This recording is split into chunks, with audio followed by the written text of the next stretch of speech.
Good evening, everyone. Thank you for attending today's Solid Planning Commission special meeting, Thursday, February 22nd. It is 6:02, and we will begin our meeting. We'll start with our call to order. Chair Roberto Cruz. Absent. Vice Chair Josie Perez Aguilera. Present. Commissioner Sandy Fuerte. Absent. Commissioner Sergio Diaz. Present. Commissioner Lorenzo Sanchez. Present. Thank you. Thank you. So we'll go ahead and we'll go to the second agenda item. So call to order, roll call, we've done that. We'll go ahead and start with the pledge of allegiance, the third item. Pledge allegiance to the flag of the United States of America and to the republic for which it stands, one nation, under God, indivisible, with liberty and justice for all.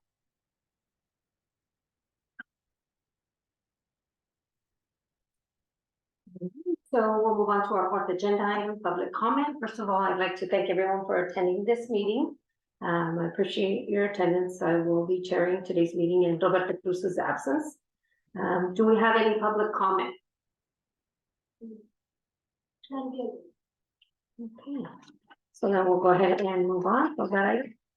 And commission business. So commission business is CV-1 resolution number 2024-01. A resolution of the Planning Commission of the City of Soledad recommending that the City Council approves and accepts the 2023 General Plan and Housing Annual Progress Reports and authorizes its submittal to the State of California Department of Housing and Community Development and the Governor's Office of Planning and Research. First up, we have a presentation and a staff report. And in the presentation, if we could just please state your name so that we all know who is presenting and sharing information. So, hi, I am Kenny Yang. I am the Director of Community and Economic Development here at the City of Soledad.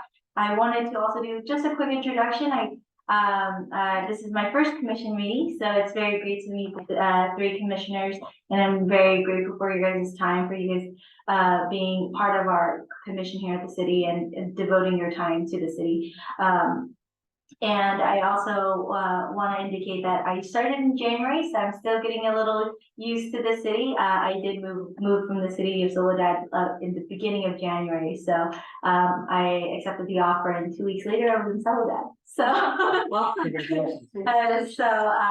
with that being said, thank you guys so much. I am going to then hand over the presentation and the staff report over to Beatrice, who's also our housing analyst. She started with us in January as well, same time as I did. We're very excited at the city to have a housing analyst due to the fact that the state of California is pushing a lot of housing or affordable housing to the state. So Soledad is very fortunate to have someone like Beatrice also as part of our staff and a team here at the city. And then of course I will also have Ariana, who is our associate planner. I'm sure you guys are very well aware with Ariana, and they will be both talking about not only the general plan APR, but also the housing APR as well. So go ahead, please. Yeah. Thank you. Good afternoon, Planning Commission. So we'll go on to the next slide. Just we have a brief presentation. So as Kanu mentioned, we are presenting annual progress reports for both the general plan and the housing element. Just a quick few terms before we get started into detail with the presentation is we will refer to annual progress reports as APRs, and then these APRs will be provided to the Office of Planning and Research, which is OPR, and then there's Housing and Community Development, which we will be referring to as HCD. For the general plan specifically, we will be submitting this over to both the OPR and HCD, whereas the housing element is only submitted to HCD. Okay, and then this presentation is just pictures. It doesn't have any contents. It's just pictures for reference more so. Therefore, it was not included in the packet that is provided with you. So it's just ultimately pictures. Quick question for you. I know in the past we've been provided an iPad to review the document. So will we be given that those tools going forward, or is it just a one time that we're getting a hard copy? It's just a one-time, more so just because it's a report itself, so in case you wanted to physically write, we provided that information in front of you. In the future, I would prefer both, to be honest with you, because that'll give me access to go through, scroll, do keyword searches. And then also the ability to be able to write it down if I have anything that I need to write down on my own. Okay, that sounds good, thank you. All right, next slide. So the first section that we'll be discussing and presenting is the general plan annual report. So pursuant to California Government Section Code 65400, 65700, local planning agencies need to submit an annual report on the status of implementing the general plan. This shows the progress to both planning commission and city council, the legislative bodies, of what we've pretty much done within the past calendar year. In this case, we're focusing in 2023. These reports do have to be submitted to OPR and HCD by April 1st to meet the deadline. And this is very important in terms of the housing report, as these will emphasize later on, as this helps us acquire grants through OPR and HCD and make us more qualified, saying that we're following our general plan and housing policies. Furthermore, I mentioned the housing portion will be touched on later on. Next slide, please. So to give a rundown of the report, these are just graphics that symbolize specifically what we've been accomplishing. So we've provided the report itself that focus on a few accomplishments that one of them is being that we started on the 2045 general plan that we refer as Siempre Soledad. We adopted 13 new ordinance codes regarding SB2, which helps streamline housing approval, accelerate all types of housing production. We created pre-approved ADU plans that pretty much help streamline ADU permits and encourage new housing. We were awarded $85,000 by HCD to through REAP 2.0 in order to rezone and help streamline housing as well. So we did receive a grant for that and comply with our housing element. We also started a downtown facade program to help local businesses revitalize their frontage. So we did use some ARPA funding, about $300,000 of ARPA funds to help businesses on Front Street with any exterior remodeling, whether it's signage or paint. We also worked on design for the shipping container village and environmental site assessment. So one of the things with the container village is it's more of a feasibility study still, meaning we have to go through the process. It's not really more so saying that we will be moving forward with that project. So it's more so of a study still. Let me see. We also entered into an agreement with the Monterey County Convention and Visitors Bureau in terms of economic development. So we are meeting a few economic development goals to become investing partners in efforts to draw tourism into Soledad. So through different economic development goals, we try to partner with agencies outside of Soledad that would help draw those types of services here. So we also, and similar, we also partnered with Monterey County Business Council and CDC to establish a satellite office for Small Business Development Center. Again, those are two services that helps us emphasize and support local businesses and promote economic development in Soledad. Next slide, please. So furthermore, we also received a grant from the Urban Community Drought Relief program for $16 million. This is through Public Works to help with a recycled water conveyance project. This will help water the parks with recycled water. So it help us be more sustainable with our water consumption. We also entered an agreement with Monterey County Transportation Agency, TANC, for $540,000 for a street maintenance project, which help us have better walkable streets, repaving any streets or repairing any streetscapes that we may want. So we did get a grant for that, from that program. Again, I think one of the main focuses with our general plan is that we really want to emphasize on economic development. And one of the things we've been focusing on is Front Street, to have a downtown core hub. So therefore, Public Works also worked on a Front Street rehabilitation project in downtown Soledad, to just kind of fix a lot of the cosmetic situations there, whether it's repaving sidewalk or landscaping. So an effort to bring up economic development in downtown Soledad, those were some of the projects associated there. One of the most exciting things that happened in 2023 was the school housing, Soledad Unified School District Housing Project.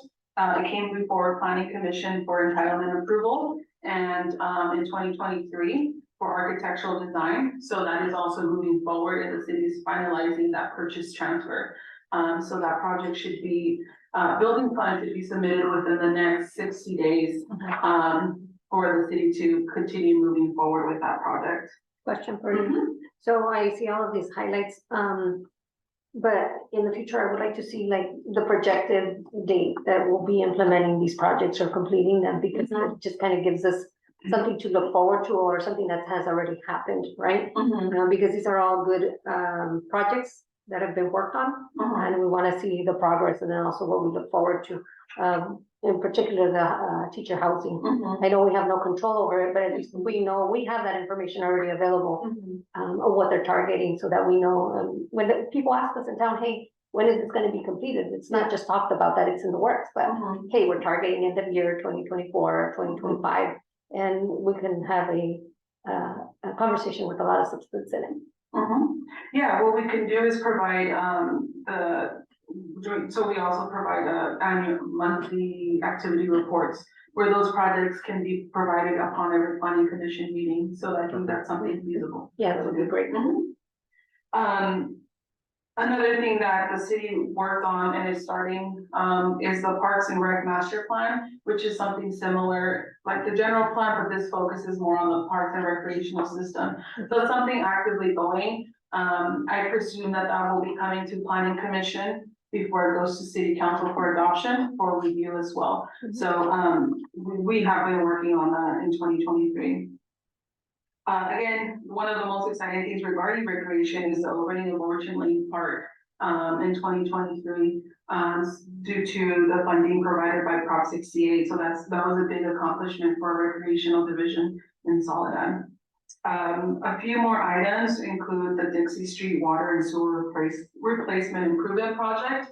So this replaced a few water lines on Dixie Street that help improve the water, obviously most part of the water quality, and help with increasing services to that neighborhood area. Furthermore, we are working towards obtaining a new ladder pack for the City of Soledad Fire Department and CAL FIRE. So those were the summary highlights. Obviously, the report itself has them specifically tied to the general plan policies. In summary, we focus on land use priorities, economic development, and housing, as these will later on emphasize. Circulation by having a street maintenance project and improving walkability. Parks and recreation was also a priority in 2023. And public services by that Dixie Street water repair project itself. Let me see. So again, the general plan annual progress report provides information on the status and implementation of the general plan with regards to housing and development. As a city, by state law, we have to provide information to assess the progress of this general plan with stated goals, policies, and implementation measures. We need to provide information to identify necessary course adjustments. So in case there's something else that we need to adjust or any other policy, maybe planning commission wants us to focus on for the next year, we can also address that within the next coming days for the next year's report. Ultimately, it's most a progress report from the city showing what we did last year and show what we can do for the next couple of years and what other priorities we should focus on. Not only to show you and our council, but also to show the state of where Soledad stands with its general plan implementation. And for that, my presentation concludes on the general plan. I'll take it, please. Thank you, Ariana, and nice to meet the ones that I hadn't met before, so Josie and, sorry. Sergio, nice to meet you. I worked previously with Lorenzo, so I know Lorenzo, and it's great to be here. I know that you're used to probably getting the APR for the general plan. This is the first time that we're presenting the housing element APR to the planning commission. But we know that you have invested a lot of time in coming to these meetings and making sure that we are creating the environment for housing production, and we want you to see these numbers before we take them to council. So along the lines of the acronyms and how we love to use acronyms for everything, the one in this section is RHNA. We use RHNA a lot when we refer to the housing element APR. And what RHNA means is the regional housing needs allocation.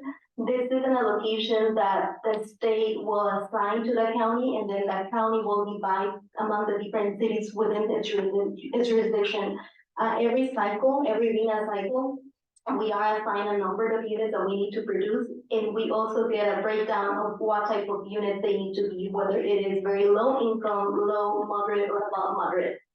So for the current cycle, this is the first, the RHNA fifth cycle, we were assigned 191 units that we needed to produce, and you can see the different breakdowns. So 46 for low income, 46 for very low income, 30 for low income, 35 moderate, and 90 for above moderate. So that was what was assigned at the beginning. You can see the upcoming years that we have been making some progress towards those units, some more than others. But we're gonna be looking what we're submitting to the state this year is what is highlighted in blue towards the end of the chart, and it's 2023. So those are the units that were produced, that were final on the year 2023. So we produced 6 units in the low income category, 18 units in the moderate income, and 99 units on above moderate.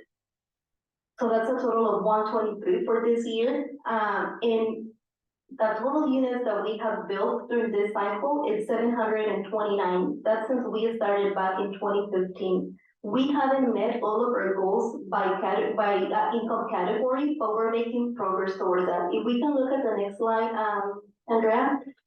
So we have a good pipeline that is getting us on track to develop some of these other units that we need based on income level. If you see on your report, it's page number. It doesn't have a page number, but it has a chart on it. And you're gonna see that there is some pipeline projects that are coming online. So one of the very exciting, all of them are exciting, but the most recent one is 540 Gavilan. We purchased the land, and so the city is gonna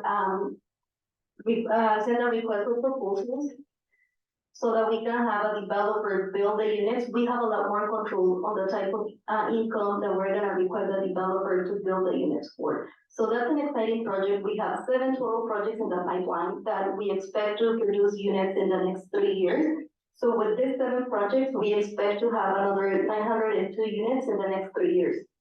The approximate breakdown for those 902 units that are coming online in the next 3 years is 125 very low income units, 115 low income, 134 moderate, and 528 above moderate income.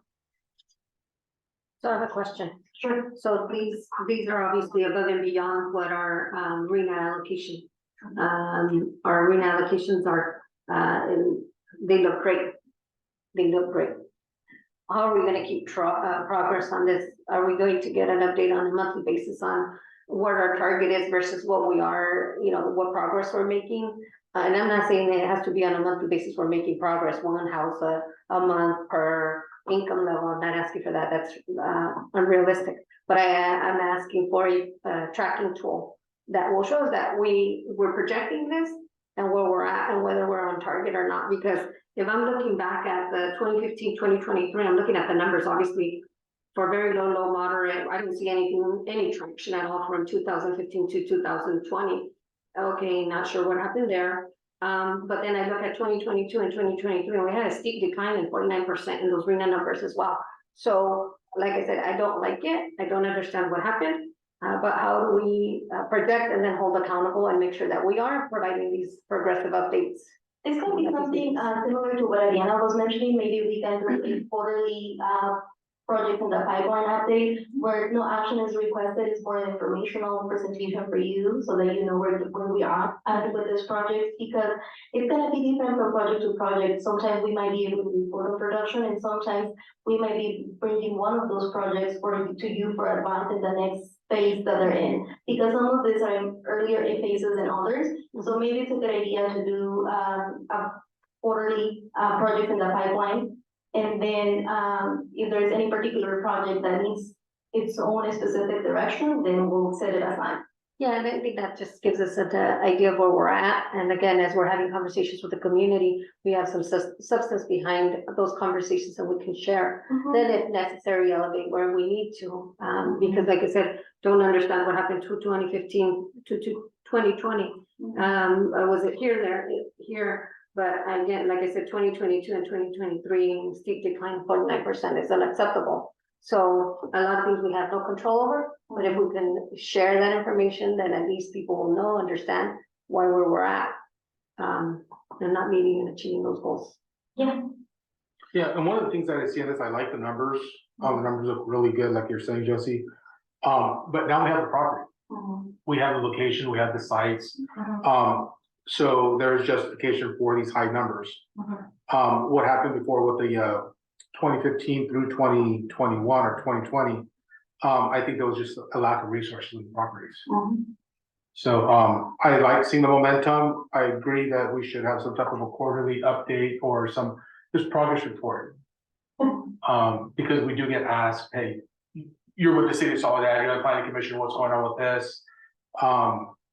And yeah, even if it's at the beginning every 6 months, because I know there's gonna be some time for plans to come in and plans to be drawn up, getting infrastructure set up, until we really get some momentum going. And I also wanna interject a little bit, just to let you guys know as commissioners, you guys are more than welcome to ever just give us a call and ask us if there is an update on it as well, so you guys don't have to wait for those meetings or for those quarterly numbers to come in. Some of the reasons why these numbers are a little higher now is because the state of California is now pushing more funding into affordable housing. So cities are now taking advantage of trying to get more affordable housing on task. And so that's why these numbers are now being listed. And prior to 2020, before COVID, they were building homes, but they were not building, or they were not required to build affordable housing, right? They were just required to build homes. And so when the housing market started to trickle down or started to grow in regards of not only construction, but in regards of production, what was happening was state of California was starting to realize that cost of living was also going higher, and there wasn't enough resources or enough houses for capacity. So then they started implementing a new line, like a very low income instead of just low income housing. So then they put it onto their local jurisdictions to now start making those types of restrictions in regards of income-based housing. So that's probably why you do see a little bit of like, why we don't have that information prior to 2020. But that's one thing that's really fortunate, once again, and I want to reiterate this, is the city of Soledad now has the opportunity to have a housing analyst to now give us a better tracking in regards of this. But as community and economic development, our job is also to make sure that we are informing you of this information as well. And if you guys have any kind of questions or any kind of concerns in regards of our numbers, or you guys just want an update on our numbers, you're more than welcome to contact us directly, and we can let you know. About where the updates are. If you guys are getting questions from the community in regards of it, you guys can't wait for another quarterly meeting or something like that, or quarterly report. So I have a question. These 902 units that are going in, Are they single family dwellings or any of them could be multifamily? It could be multifamily, so something that is probably part of your work as planning commissioners is that we have very diverse housing. So within Monterey County, we are probably the jurisdiction with the most diverse type of housing that we offer. So this 902 will include some duplexes, fourplexes, well, I'm not sure about that. But it will include multifamily housing, it will include single family dwelling units, it will also include some ADUs. And different levels of density, so some neighborhoods are gonna be denser than others, but all of that is a good mix to have. Yeah, and to add to that, regarding the funding that I presented earlier, we are trying to use that funding to maybe even rezone some areas, specifically maybe among Front Street where you're able to create mixed use zoning, where there's commercial on the bottom and residential on top, to make sure we're not only focusing on the residential, but we also address the economic development need, and even sustainable efforts that we want to do within the downtown area. So those kind of go in hand with the REAP funding and then the housing development projects, and not only within downtown, but maybe throughout Soledad itself. And that's something that comes to mind, right? Because 902 new dwelling units seems like a huge number, right? I think one of the reports I seen a couple months ago illustrated that Soledad had like 3,400 units now, right? And so we're talking about like 1/3 or 1/4 from the city of Soledad. You know, being created in the next 3 years seems like a daunting task. And I'm worried about the infrastructure, such as like, does the police department have the, ability to, provide a safe environment for all these new people? Yeah. And The that's school districts, the economic development, the stores, the shopping, all that. And then the second question would be, can you define, with numbers, what it means to very low, moderate, and moderate? Yeah. Let me answer the first question first in regards of, so when we say 902 new housing units, when we're saying that, we're not saying like, it's going to be completely finalized or built out. We're saying that it will be in the progress of being built out. Within the next. Within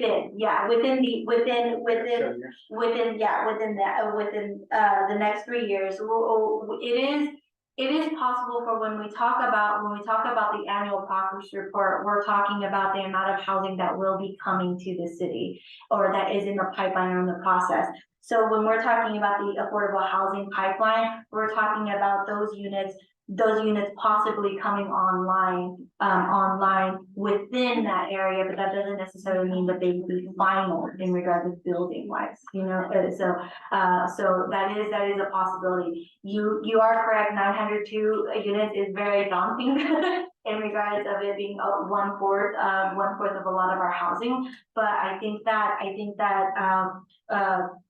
with the annexation of Miramonte, which is the larger one right there, Miramonte itself is projected to bring close to about how many? 568 units. Yeah, 568 units.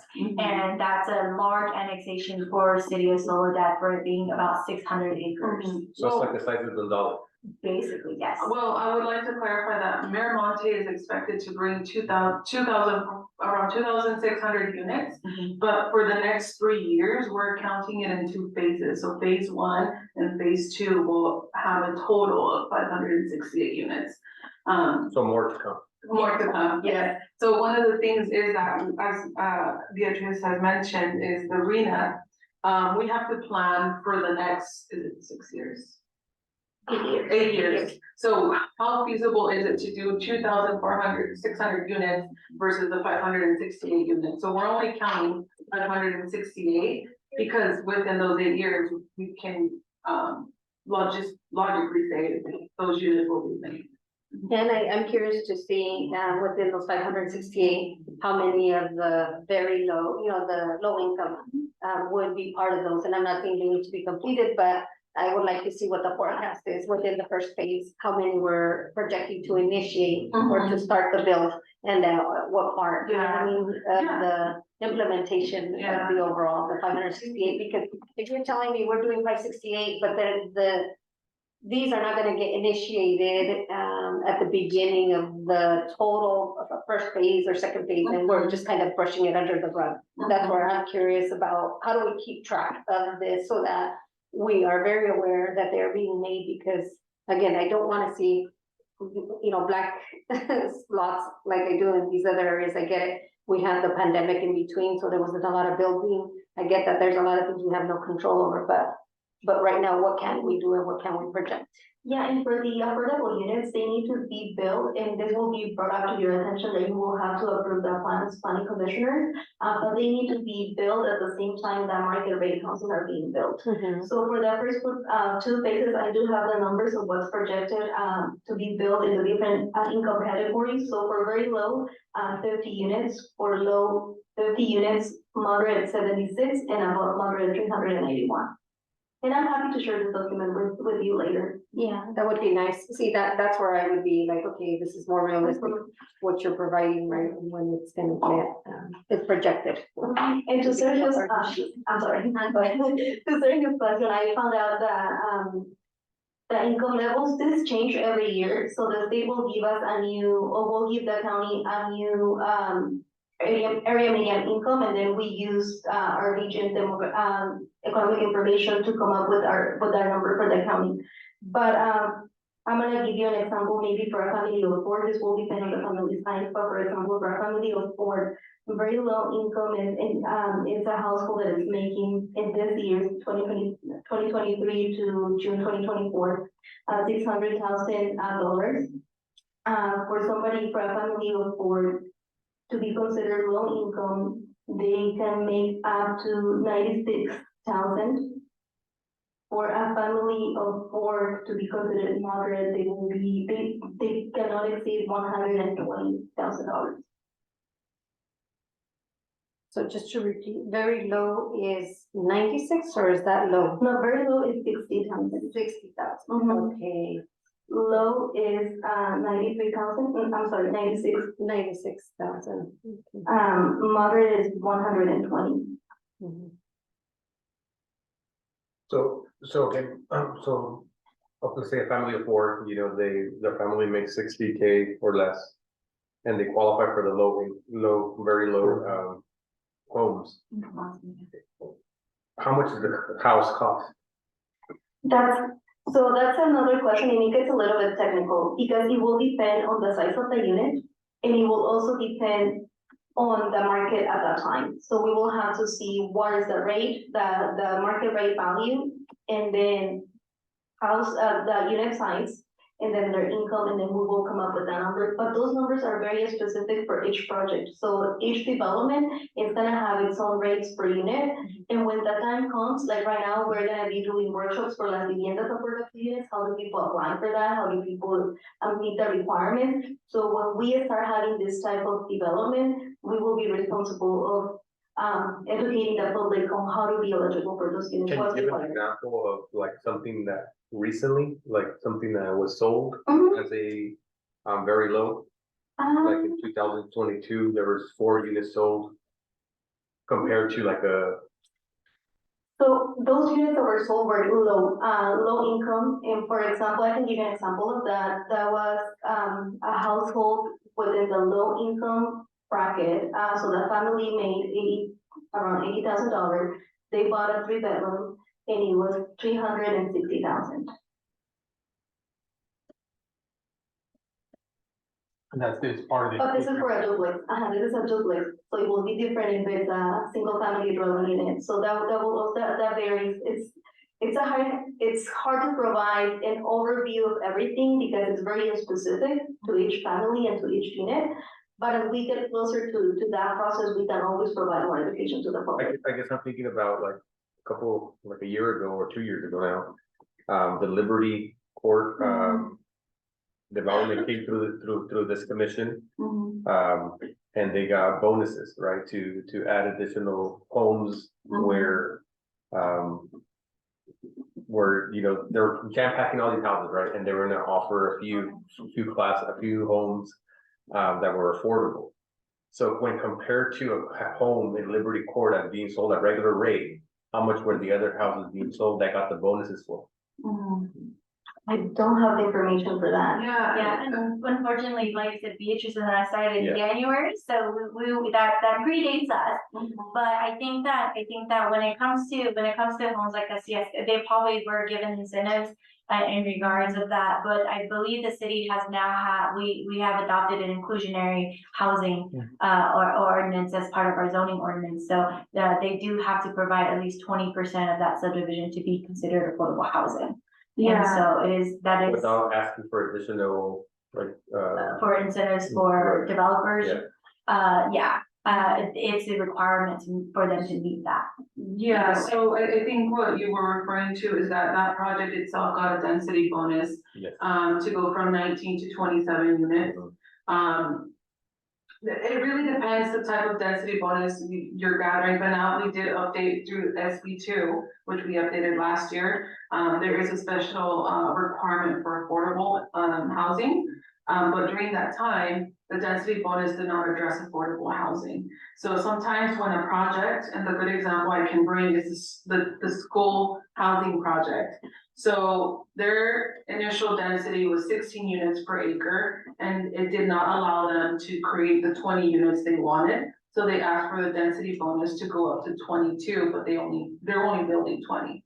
So with that being said, we apply the affordable requirement there, saying, okay, now you owe us 3 units, instead of doing one very low, one low, and one moderate, give us 2 low in exchange for your additional 4 units, so you can get the density bonus, which is what the planning commission approved, saying, yes, give us those 2 low units, and we'll give you the 4 additional units that you need for that 20 unit complex that you're intending to do. So it's kind of like a give and take type of situation when affordability comes into play now with the density bonus law.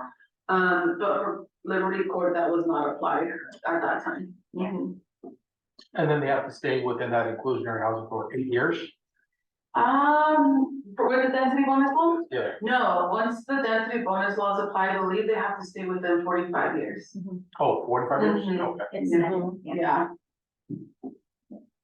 And once again, mind you, commissioners, like I said, this is just the annual report in regards of our housing, for the housing element portion, and then of course, the annual report for the general plan. The general plan is super important for us because as commissioners, as you guys are aware, we are in the process of doing a general plan update for 2045 general plan update. So it's good to give you guys a little bit of progress in regards of what the city has been doing to implement a lot of our policies that were already set for our previous general plan. But as we working on our 2025 to 2045 general plan, it's really important for you guys to fully understand what type of goals and implementations we're doing in order to better them and also create a good guideline for our next update. The housing element is also very important due to the fact that we're also doing a housing element update with our general plan. So mind you, our staff is working really hard on creating more updates and updates for a lot of our plans here in the city. But this just gives you a good understanding in regards of how much development is actually coming to the city and how much development is wanting to be in the city, whether that be economic development through the economic development working directly through the general plan, or the housing element when it comes to affordable housing. So this report is being presented to you because and it is during a special meeting. It's because we do have to have this ready and submitted to the state by April 1st. But it also has to get recommended from the planning commission to get recommend for approval to the city council, and the council has to approve it, so then we can officially submit it to the state. So with that being said, are there any additional questions? Yeah, so Sandra brought up infrastructure. Mhm. And I know we're talking about 902 homes, possibly more homes coming in. Are we looking at substations as well, sub fire stations, police stations? Any other resources or the 902 units? Those are questions we have not, had full conversations about. We are aware and we are talking to Public Works in regards of course, our water and sewer infrastructure for these houses. But in regards of fire public safety, we are in conversations with our public safety, with our chief of police as well as our CAL FIRE chief. But those are not questions that we are, fully able to answer yet. Because those are the numbers, the 902 are just numbers that we are proposing that are projected to happen. But we haven't been able to set it down yet, because in order for us to actually prepare plans for those or prepare specific considerations for public safety, we have to be able to make sure that they are part of the zoning process in regards of making sure that those units are zoned for it, and that we are able to put conditions on it in regards of, because of certain allocation, we will have to have a substation, or we will have to have another fire station. And are we also gonna have to go through a zoning code amendment? It might be possible, yes, it might be possible as well. So a lot of the information that we are receiving in regards of me just being here for about the month and a half that I've been here at the city, development has grown a lot, and our zoning ordinance is very archaic. It definitely needs to be updated, but I think one of the great things is the fact that because we are doing a general plan update, the general plan will subsequently allow us to then modify and do a comprehensive update on our zoning ordinance, so then we can then start imposing those types of health and safety regulations. It's just currently right now, our zoning ordinance doesn't give us that ability yet, and we are restricted to what's in our ordinance. Okay, thank you. Mhm.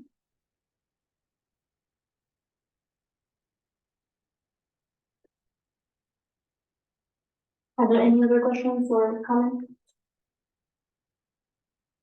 I'm excited.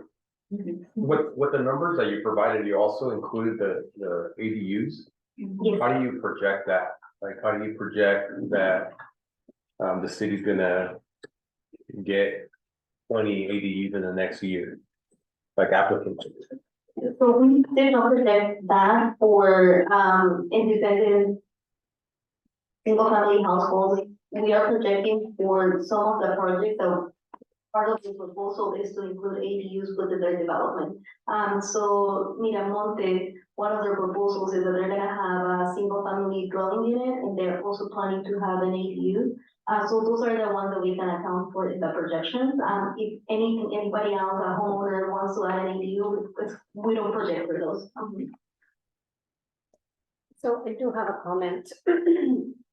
As mentioned before, these are aggressive numbers, some of them, and I look forward to them. I think there's a science, between the income level and the housing prices, and there's a gap. And so, how do we make sure that, yes, once they're being built, that what can we do to help people besides educate them in ensuring that they qualify? And then, we can't qualify them based off of our income level, and we don't qualify them, right? But there's a science, and there's all the variables in the person's income, family size, in order for them to qualify, and then also to be able to afford the property, right?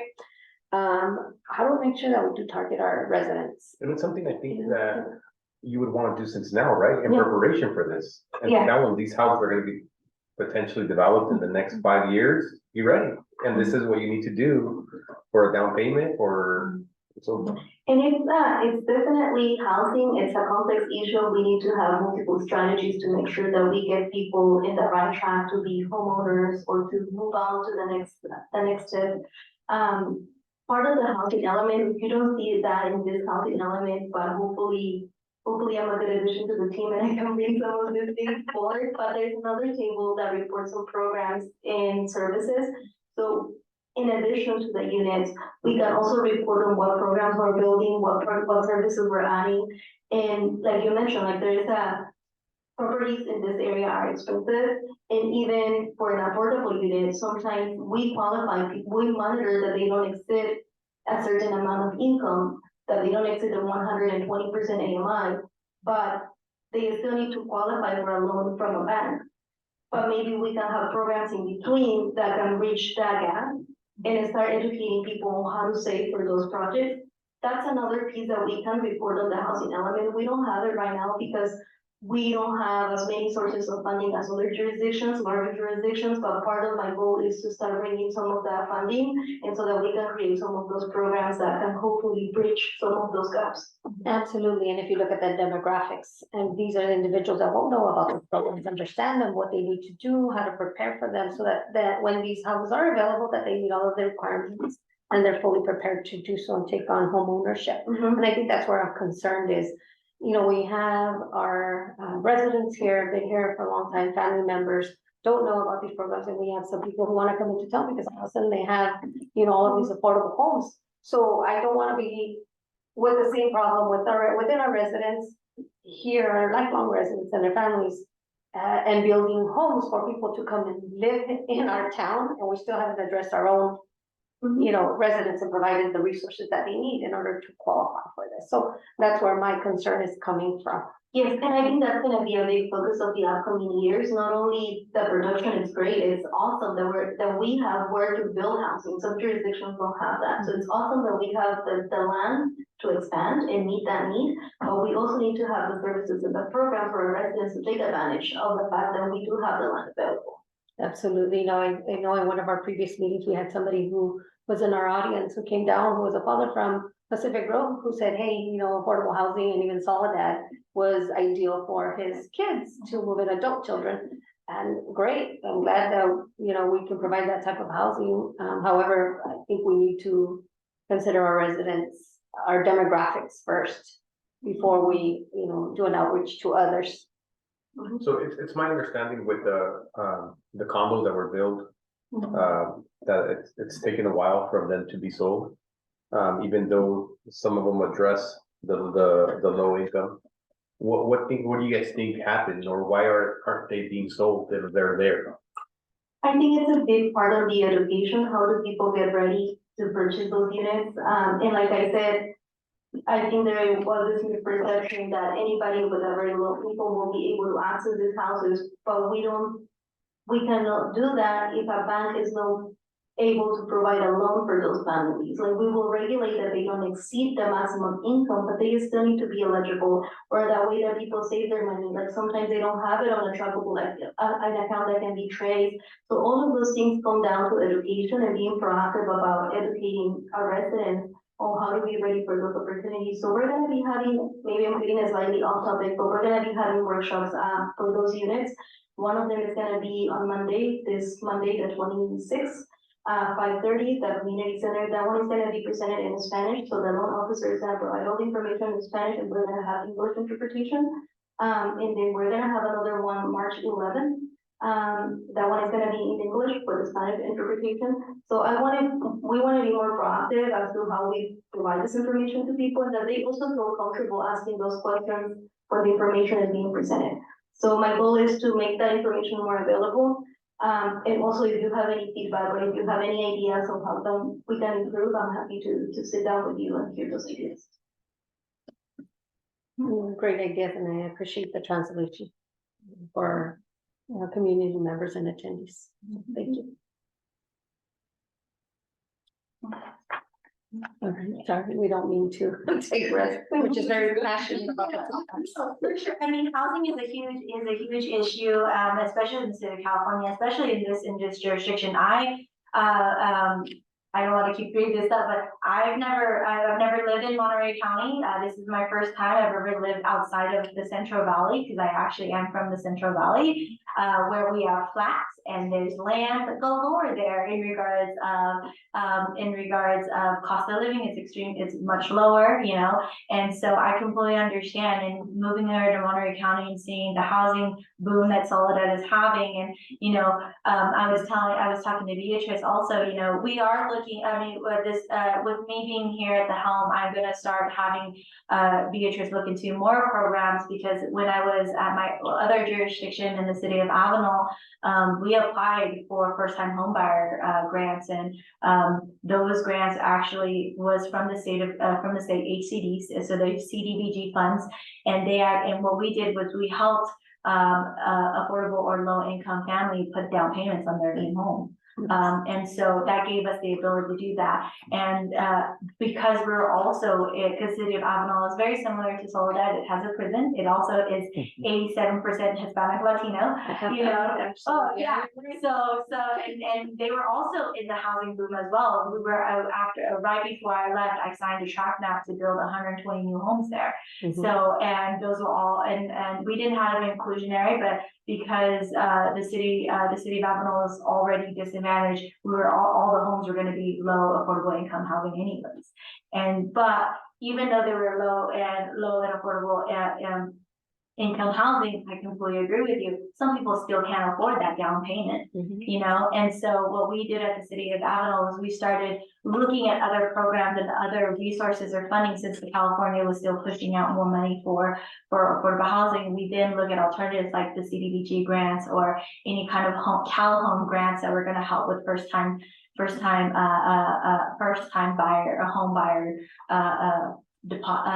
down payments, and that was really successful here at the City of Avenal. So that's something I wanted to bring to Soledad, because even if we were able to just help a couple people with those assistance, I think it's a great idea. So, but hopefully with these numbers and these new things and these new housing units that are coming online, we're able to then convince the state to give us some grant funding, so then we can start helping our people become homeowners, or be able to call place their own. So whether they're duplexes or single family residences or fourplexes like Las Fernandez has, which are beautiful, by the way, you know, I'm hoping that we're able to give that opportunity for any one of our residences here, whether they're low income or not.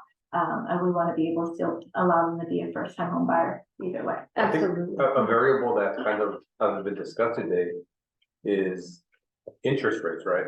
So like our current interest rates are really high. Mhm. So that I think skewed also the ability to purchase and be able to afford a house. You know, helping with the down payment is great, Mhm. but if you can't make that monthly payment because your interest rate is 8%, you know, makes your buying power even lower because of your expected pay. So I don't know if there's programs out there that help you with better rates instead. No, that's completely out of our jurisdiction. Yeah, that's not something we can do. But I think you're nailing, so the general plan is very complex and it does have different elements. And I think what you're nailing at is that housing is a complex issue, but it's also tied to economic development. It's also tied to other things. So not everyone is ready to be a homeowner. Homeownership is a big responsibility, and we are not always in the financial situation where we can be the homeowner used yet. But that's not the only option that we should be able to provide. We also have other options as rental units, like a stabilizing rental, like maybe subsidies, like there are other, so it has to be a multi approach for people to be ready to be homeowners, because you're not doing anybody any favors by placing them into a unit that they're not gonna be able to keep. So now they use their first time home buyer credit and then they lose their housing. You did them a disservice. So they need to have the financial help to be able to keep the house. And for that, I think that's tied to other components, and that's why the general plan is so important. But we can definitely look into incentive for a small business, having more local jobs. All of that is part of our general plan, and it drives us to housing, but it's a multi approach. Yeah. And this APR is just showing you, this is what we can, this is what we're doing, and this is what we're projecting to go through. And so it gives you guys, a commissioner, a good idea in regards of the growth of the city, but also allowing us to then take these numbers as Ariana said, we've gone full circle, as Ariana said, that, it gives us another take as a city to look at our general plan and to see where we can do some slight modifications to then, you know, be able to meet the demands like a new substation or something like that in regards of fire safety and public safety.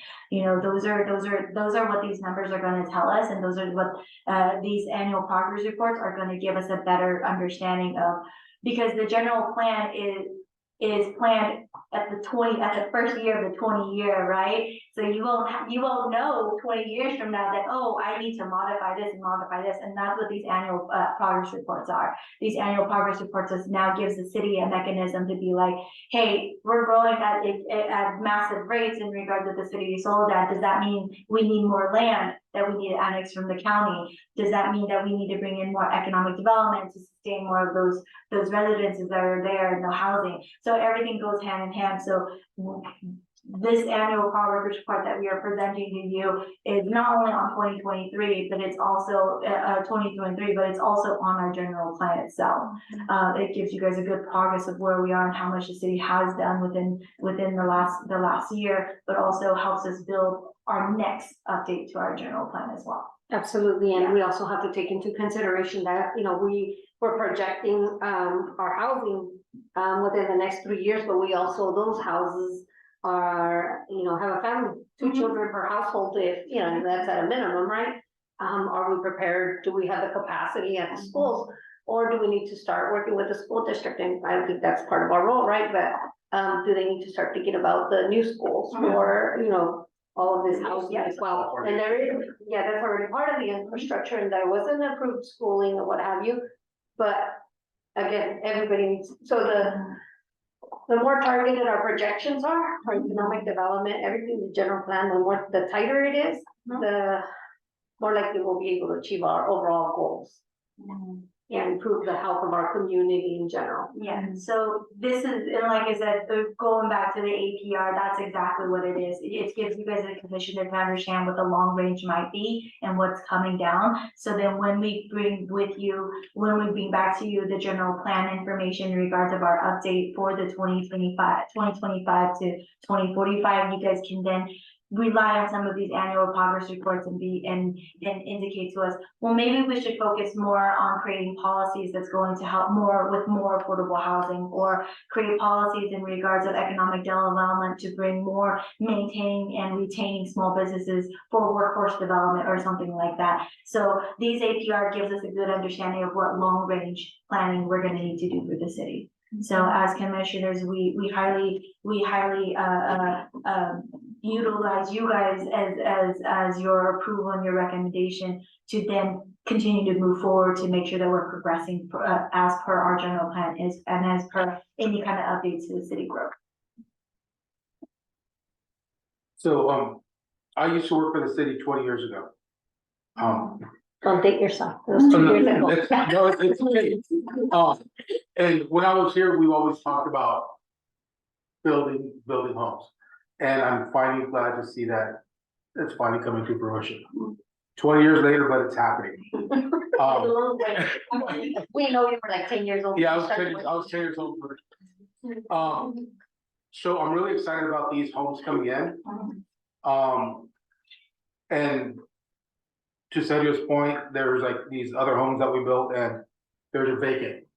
And our job is to make sure that all these homes get filled. With both of you coming on board and a fresh set of eyes and new ideas. Soledad's only probably about 3.5 to 4 square miles. So we have an advantage over a lot of other cities. And we're able to target that audience, a lot of education, a lot of outreach. We're condensed, we're tight knit. So I'm almost positive we can get the message and the information out, and we can fill the homes with the people that need to buy homes. There's a lot of homeless people in our area, in Monterey County. And homeless doesn't mean just somebody living on the streets. It's somebody living with another family. Let's get them into a home. Let's do that outreach, let's do that education. Let's fill these homes up, and this is a great beginning. I'm excited to see this go up, and it's just been a long time coming. Yeah. So We're so good job. Yeah. It just, maybe every time that we talk about housing and that we see numbers, it's really easy to get passionate about it and to try to troubleshoot the things that might come along. But for these purposes, and we welcome all of your ideas, and it's great to have this kind of dialogue and take it into our offices and take it into account. But every time that we develop a policy, we'll be coming in front of you. Anything that will impact planning will be coming in front of you. For this particular purpose, it's only to allow us to submit the general plan in the housing element APR, So we can start- which is just numbers. We're not implementing policies at this time. We're only providing an update to the state and to the governor's office of what we have done so far. But the reach conversation is, at least it's great for me that I'm new and getting to know you. It's a reach conversation. Yeah, and to pick off that, or to go off that, the housing element, as we provided our staff report, I think a few months back, we submitted it to HCD and we had the joint discussion between city council and planning commission 3 months ago, maybe. And since then, I mentioned, we did submit to the state and we are working on some revisions. And once, the state is okay with that, I think, we have to bring it back to the planning commission for us, for you all to review and make sure that the policies and programs that Macy's is focusing or mentioning on really is about Soledad and the Soledad community. So if it's a specific program tying to ADUs or creating a first-time homebuyer program, then that's where they'll be listed, and which is pretty much the meat of the bones of the housing element. So that'll eventually come back for planning commission to review and comment on as well. And there's gonna be a lot of comment. that. It might be a controversial comment, but I've never heard anybody discuss it, but the idea of staying in small town and not growing, by 1/3. Is that a component that's ever discussed as far as keeping the small town feel? That's why some of us live here.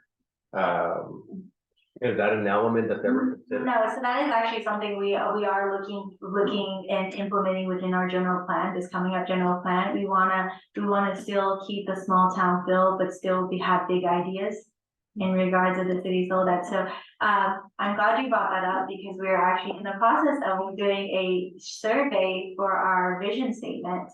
And our vision statement specifically does say Soledad is a small town with big ideas. I think that's sure. Yeah, yeah, and so I completely understand what you mean by that, because what I'm starting to realize is that's what people love about Soledad, is that it does have that nice small town feel, that nice homeliness of the city, and I think that as a community development director and economic development director, I want to be able to still embrace that, but still bring economic development either way, because I think development is good for our community. And so the idea is to keep that cultural diversity and that sense of heritage as a small town feel, but still be able to develop and still bring a sense of big ideas and big accomplishment for such a small town. And I think that's definitely accomplishable, but I wouldn't say it's controversial. I would say it's controversial in regards of how you see it. But in regards of the city, we fully embrace it. I think that's something we fully understand. I think to piggyback off of what Sergio was saying, it's a small town. I think it's what I feel that I have here in this community and why I haven't left personally. And I got a lot of opportunities to do so, is the community. I really like my community. The traditions, the culture, so I would like to keep it as such and address those as, he was saying, you have people who live 2 families in 1 home. How do we address so that, they're considered homeless based off of the statistics and so what have you? How do we address those so that they can become homeowners and stay within our community? And like that's something we've been trying to focus on in our next general planning, and that is a topic of conversation. We do understand that the community feel is very tight knit too, and so, and I think that's one thing that that's why we've been doing the survey, and that's why we've been getting a lot more outreach in regards to general plan, because we actually really want to know how the community is feeling in regards of how we do a long range plan out for the city, and that's really important to us because as Lorenzo stated, you know, he waited 20 years for housing to come, right? And I think what's important and me coming from a small rural community as well, because King County, of course, is not as large as Monterey County, and you know, Avenal is also very small. But it's about embracing that rural community town, or that rural community feel, but also be able to still bring economic development growth. And so it's about managing to balance those types of because just because you have a small town feel doesn't mean that you cannot have economic growth at the same time. And I think some people think that, oh, well, if you bring big business, you're gonna lose small businesses. But in actuality, it's a good harmony of both, right? And so I think it's just a matter of not only education, but also informative and making sure that we are still having that sense of diversity and that sense of small town heritage feel. To then embrace any type of development, whether it's economic or housing. Yeah, so I completely agree with all you commissioners in regards of your comments, and I think that it's a great mindset to have in the process of us working on our general plan update. So I'm super excited that I have such great commissioners to work with in regards of it, because not all commissioners, and I've been to many jurisdictions where not all commissioners are well versed or are able to advocate for the community as much as you guys, from what I hear. So I'm really grateful for you guys even taking your time. But I know, Lorenzo, you had a statement to say before. So I was just say, hold on a second. No, I appreciate the passion that everybody's giving here. And the dynamics are gonna constantly change. But what we're looking at today is just submitting the plan for housing and progress. And we're gonna have a lot of questions, those are gonna be coming up.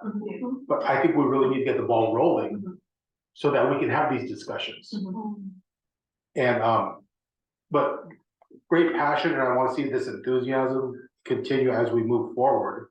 But one of the big things that we have to do is just start this ball rolling.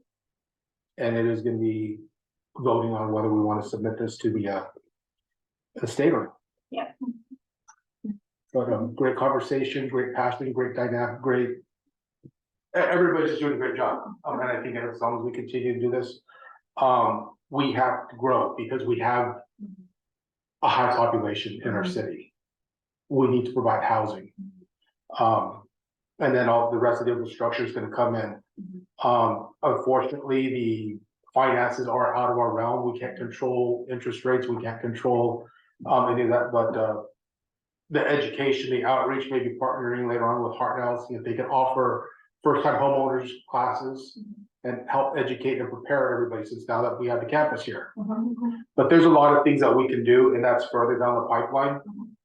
But I think our first order of business is we should take care of this and then move forward so that we can have other conversations. Yes. So with that being said, if you ladies don't mind if I move forward, but with that being said, staff recommends that Planning Commission actually that Planning Commission adopts resolution 2024-01 for recommendation to the City Council for approval and acceptance of the 2023 General Plan and Housing Annual Progress Report, as well as authorize its submittal to the State of California Department of Housing and Community Development and the Governor's Office, Office of Planning and Research. Yes. So, thank you very much. So we'll go ahead and take a vote. Can I get a motion to approve? I'll make a motion to approve as is. Can I get a second? I'll second to approve it. All right, so approved, first motion by Lorenzo Sanchez, Commissioner Lorenzo Sanchez. Second motion approved by Sergio Diaz, it's gonna call this.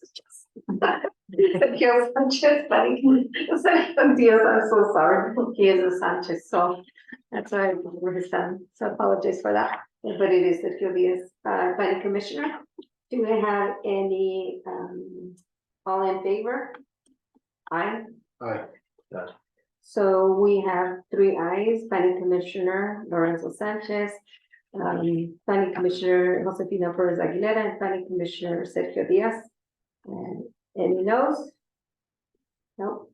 We do have 2 absent, commissioners. We have the chair Roberto Cruz, as well as, Commissioner Sandy Puerte, who are absent, no abstentions. Resolution passed. Thank you. Thank you. Thank you. Great work. Yes, great work. So next, we'll go ahead and open up the Community and Economic Development Department report. Okay, so, that's actually where I was gonna do a quick introduction to me, but I already did in the beginning. But, so, as part of, as the new director of community and economic development, I'm very happy to have met you guys and thank you guys so much for, taking your time to do a special meeting, here for the planning commission. And I think, me coming and stepping into this role after, Brian Swanson, I wanna make sure that, the priority that was tasked to me in regards of not only from the city manager, in regards of the city council was to work on housing and economic development. And those are going to be my 2 main focus, while I am sitting in this chair. So with that being said, I echo what Beatrice said. We are very open to what kind of opinions and what kind of suggestions you guys have in regards of community and economic development. And we do hope that, yes, with our passion, but also with your guys's embrace of the community, understanding the community needs, we're gonna need that from you guys to fully understand the policies and goals that we are able to structure here for the city. So I don't have much to report, but I do want to thank you guys very much for your time and your service. Thank you and welcome again. Welcome, yes, thank you. And that's it for the community, Yes. Okay, so we'll go ahead and close up the agenda item. So next up, we have commissioners' announcements and reports. And we'll go ahead and start on my left. Commissioner Sergio Diaz, none. I don't have any reports, I have nothing to report. nothing to report. Okay, so we'll go ahead and close up that action item. And if there's nothing else, it doesn't look like there's anything else that we'll be discussing. We can adjourn the meeting. I do have one more, just to your commissioners. It is possible that we'll do one more special meeting. I will have Ariana reach out to you guys in regard to your time and service. One of the big items that you guys have already had on your table is Tractor Supply. They are ready for their site and architectural design to be reviewed by planning commission. So we will most likely be bringing that to you guys as a special meeting prior to our next regularly scheduled meeting. So if you guys do have time, like I said, I'll have Ariana reach out, or Andrea reach out to you guys in regards of when you guys are going to be available to have that, because they are very excited to start the process in regards of building, and we want to be able to give them the time because of course construction cost is going up every single day. So that will be coming to your guys' commissioner if we are able to do a special meeting. Do we have a packet ready for that? A packet? Yeah. No, not yet. But we'll have it. Yeah, we received the submittal yesterday and Dr. B was mentioning, trying to get them closer to construction would be best. So we still don't have a packet complete. But we'll have one completed, and hopefully we can get it to you so you guys can have a day to review it prior to the meeting. Can I request that we get any packets for our meetings at least a week in advance, or is that too much to ask for? Usually for a special meeting, it's within 24 hours. Okay. For regular meetings, it's possible for us to do that, but if this is a special meeting, we'll try to get it to you as soon as we put the packet together. Before, so then we can schedule it and everything like that, but we will do the best that we can to try and get to you as soon as possible. And then if I can get the 2024 meeting calendar sent to me, that would be great. Yes. That way I can put it For on the planning commission? For the planning commission. meetings. So we do have to, vote on that, within a regular planning commission meeting, which we haven't had in January. We didn't have any action items in January. So, hopefully we can do it in March or sometime thereafter. In March preferably, because I was looking for something, I couldn't find it. And I rely heavily on my calendars, to be very honest with you. And so I don't like surprises. Yeah, so we'll, at our regular scheduled meeting, we'll work on all the annual stuff that's supposed to come. I'm still getting familiar in regards of your, the city of Soledad's, planning commission, whether you guys do vote for a chair every year or. That is in the Yeah, annual. so- We missed that as Yeah, well. so those are things that we'll most likely do at our next regular meeting, which most likely will be in March, so we actually have, so we can have an action item by nominating a new chair and a new vice chair, as well as, approving the calendar, so we'll definitely will have the planning commission meeting in March. But the special item for Tractor Supply, they are requesting to see if they can get it done sooner than later. And I know you commissioners have already approved on the use, and so, we do know that when this comes to you guys as planning commission, you guys will be reviewing it as the architectural design review committee. Instead of the actual planning commission, you guys will be a review committee as per stated in the zoning ordinance. Okay? All right, sounds good. And once again, thank you so much for allowing me that.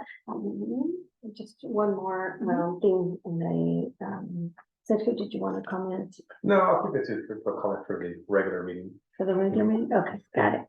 We have a saved comment for the regular meeting. Thank you very much, everyone. Okay, so we'll go ahead and adjourn this meeting, and the meeting is being adjourned at 7:17. Thank you very much, everyone.